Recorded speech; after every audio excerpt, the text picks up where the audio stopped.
English premier লিগের তারকা midfielder Hamza Chowdhury এখন ঢাকায়।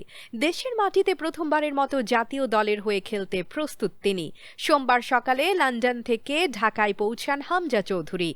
বিমানবন্দরে তাকে স্বাগত জানান বাফুফের কর্মকর্তারা। এরপর তিনি দলের হোটেলে যোগ দেন এবং বিকেলে ক্লোজ ডোর অনুশীলনে অংশ নেন। সিঙ্গাপুরের বিপক্ষে এএফসি এশিয়ান কাপ 2027 কোয়ালিফায়ার্স এবং ভুটানের বিপক্ষে ফিফা টায়ার 1 প্রীতি ম্যাচের জন্য প্রস্তুতি নিচ্ছে দল। হামজার আগমন নিয়ে ভক্তদের মধ্যে ব্যাপক উচ্ছ্বাস দেখা গেছে। সামাজিক যোগাযোগ মাধ্যমে তার ফলোয়ারের সংখ্যা 1 মিলিয়ন ছাড়িয়েছে। সবাই অপেক্ষায় কবে দেশের মাঠে তাকে খেলতে দেখা যাবে। হামজা চৌধুরীর দেশের মাটিতে প্রথম ম্যাচ নিয়ে আপনার প্রত্যাশা কি? কমেন্টে জানান এবং ভিডিওটি শেয়ার করতে ভুলবেন না। সুমাইয়া কবির, আজকের বাংলা মাল্টিমিডিয়া ডেস্ক।